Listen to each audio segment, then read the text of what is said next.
પવિત્ર યાત્રાધામ અંબાજી કરોડો ભક્તોની આસ્થાનું કેન્દ્ર ગણાતું હોય છે, જ્યારે અંબાજી નજીક ગબ્બર આજુબાજુ 51 શક્તિપીઠ બનાવવામાં આવ્યા છે. આ 51 શક્તિપીઠમાં ભક્તો એકી સાથે દર્શન કરી અને લાભ લઈ શકે તે માટે તંત્ર દ્વારા સુંદર અને ઉત્તમ વ્યવસ્થાઓ કરવામાં આવતી હોય છે, જેને લઈને આજે તારીખ 12 ફેબ્રુઆરીથી 16 ફેબ્રુઆરી સુધી પરિક્રમા મહોત્સવનો પ્રારંભ આજથી થયો છે. મોટી સંખ્યામાં ભક્તો આ પરિક્રમા મહોત્સવમાં સહભાગી થવા અંબાજી પહોંચશે, જ્યારે તંત્રે પણ ચોક્કસથી સુંદર અને સુચારું આયોજન પરિક્રમા મહોત્સવને લઈને કરાયું છે. વિવિધ જગ્યાએ વસેલા 51 શક્તિપીઠ જ્યાં ભક્તો જઈ ન શકતા હોય અને એકી સાથે એકીવારમાં 51 શક્તિપીઠના દર્શન કરી શકે તેવા અંબાજી નજીક બનાવવામાં આવેલ 51 શક્તિપીઠ જ્યાં ભક્તો એકી સાથે પરિક્રમા કરી અને 51 શક્તિપીઠોના દર્શન કરી ધન્યતા અનુભવતા હોય છે. જ્યારે છેલ્લા કેટલાય વર્ષોથી અહીંયા આગળ ફેબ્રુઆરી મહિનામાં પરિક્રમા મહોત્સવનું આયોજન કરવામાં આવતું હોય છે. આ પરિક્રમા મહોત્સવમાં મોટી સંખ્યામાં શ્રદ્ધાળુઓ પરિક્રમા કરવા અંબાજી પહોંચતા હોય છે, જ્યારે આજથી આ પરિક્રમા મહોત્સવનો પ્રારંભ અંબાજી ખાતે કરવામાં આવ્યો છે, જેમાં મોટી સંખ્યામાં પ્રથમ દિવસે ભક્તો દર્શનાર્થે અને પરિક્રમા કરવા પહોંચ્યા હતા. આજે પરિક્રમા મહોત્સવનો પ્રથમ દિવસ છે અને આ પ્રથમ દિવસે પાલખી યાત્રા અને શંખનાદ યાત્રાનું આયોજન જય ભોલે ગ્રુપ દ્વારા કરવામાં આવ્યું છે. આ પાલખી યાત્રામાં મોટી સંખ્યામાં ભક્તો જોડાયા હતા અને સાથે જ કહી શકાય કે પરિક્રમા મહોત્સવનો પ્રારંભ કરવાની સાથે જ મોટી સંખ્યામાં શ્રદ્ધાળુઓ પરિક્રમા કરવા ઉમટી પડ્યા હતા. ભક્તોએ પરિક્રમા કરી આનંદની લાગણી વ્યક્ત કરી હતી અને અનેક ભક્તો આ પરિક્રમા મહોત્સવમાં ભક્તિભાવપૂર્વક જય જય અંબેના નાદ સાથે પરિક્રમા કરતા પણ નજરે પડ્યા હતા. આજના જ્યારે પહેલા જ દિવસે જ્યારે પરિક્રમાનું જ્યારે સ્ટાર્ટ થઈ રહ્યું છે, ત્યારે અમારા દ્વારા આ પાલકી શ્રી યંત્રની યાત્રા અને જે આપણે કહીએ ગુજરાત પવિત્ર યાત્રાધામ બોર્ડ છે તેમના દ્વારા પણ પાલકી અને શંખ યાત્રાનું આયોજન છે.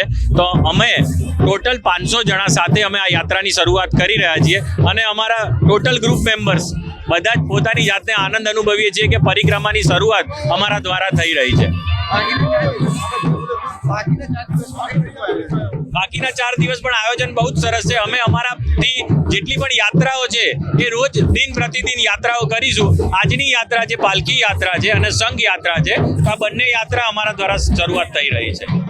આ પ્રસંગે બનાસકાંઠા જિલ્લા સાંસદ પરબતભાઈ પટેલ પણ અંબાજી આવી પહોંચ્યા હતા અને ગબ્બર ખાતે આજથી શરૂ થયેલ પરિક્રમા મહોત્સવમાં સહભાગી થયા હતા.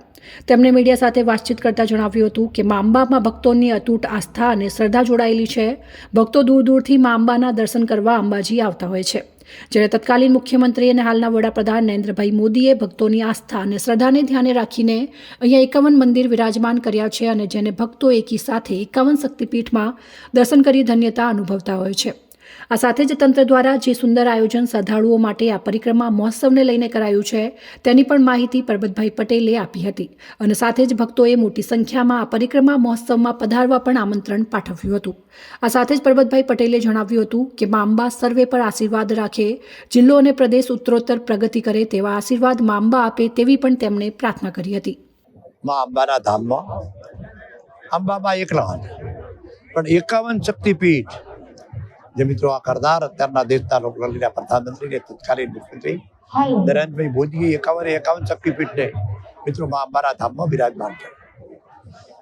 અને અત્યારે જે પરિક્રમા મહોત્સવની ઉજવણી થઈ રહી છે છેલ્લા 3 વર્ષથી, એ પણ નરેન્દ્ર મોદીના દેશના પ્રધાનમંત્રીના સૂચનથી થઈ રહ્યું કે બધા જ પ્રજાજનો મિત્રો આપણે જોયું રામ મંદિરમાં રામલલ્લાની પરિક્રમા વખતે જે પ્રતિષ્ઠા વખતે મોદી સાહેબે જે રીતે મિત્રો 11 દિવસના અનુષ્ઠાન પાઠ ઉપર ઊંઘવાવાળી વાત, જે સાચો સાધુ જે કંઈ સંસારી માણસ જે રીતે પ્રતિષ્ઠા કરે એ રીતે પ્રધાનમંત્રી થઈને કરીને સમગ્ર વિશ્વમાં પહેલું બનાવવું કે કોઈ પણ પ્રધાનમંત્રીએ પ્રાણ પ્રતિષ્ઠા કરી છે એ આ મિત્રો પહેલો બનાવે.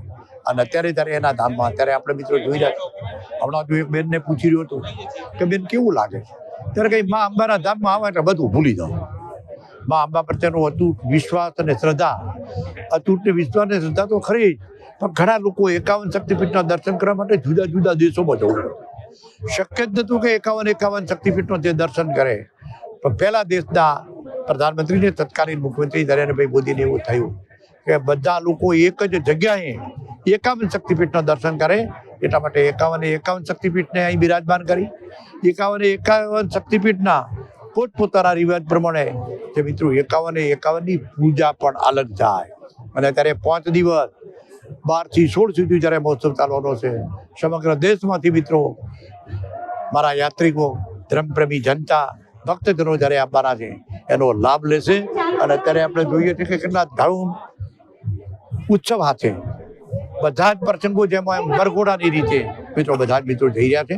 બધા ભક્તજનોને એમના તરફથી મને આશીર્વાદ મળે. મા અંબાના આશીર્વાદ બધાના ઉપર ઉતરે કે સમગ્ર જિલ્લો, સમગ્ર રાજ અને દેશ ઉન્નતિના શિખર પર જાય એવા મા અંબાના આશીર્વાદ 51 શક્તિપીઠના બધાના ઉપર ઉતરે એ જ અપેક્ષા. આભાર. 5 દિવસ સુધી ચાલનાર પરિક્રમા મહોત્સવને લઈને તંત્રે છેલ્લા કેટલાય સમયથી તૈયારીઓ આરંભી દીધી હતી અને તંત્રની તડામાર તૈયારીઓને સુંદર અને સુચારું આયોજન અને વ્યવસ્થાને જોઈ ભક્તો ખુશીની લાગણી વ્યક્ત કરી રહ્યા છે. જ્યારે ચોક્કસથી કહી શકાય કે કડીથી આવેલા માઈ ભક્તે માહિતી આપતા પ્રશાસન દ્વારા કરાયેલ તમામ તૈયારીઓને આવકારી હતી અને તેમણે તત્કાલીન મુખ્યમંત્રી અને હાલના વડાપ્રધાન નરેન્દ્રભાઈ મોદીનો પણ આભાર વ્યક્ત કરી અહીંયા આગળ 51 શક્તિપીઠ મંદિર વિરાજમાન કર્યા છે તે બદલ આભાર વ્યક્ત કર્યો હતો. તેમણે જણાવ્યું હતું કે હું છેલ્લા કેટલાક વર્ષોથી જે પરિક્રમા મહોત્સવ ચાલી રહ્યો છે તે પરિક્રમા મહોત્સવમાં આવીને અને પરિક્રમા કરી મને આનંદની લાગણી વ્યક્ત કરું છું.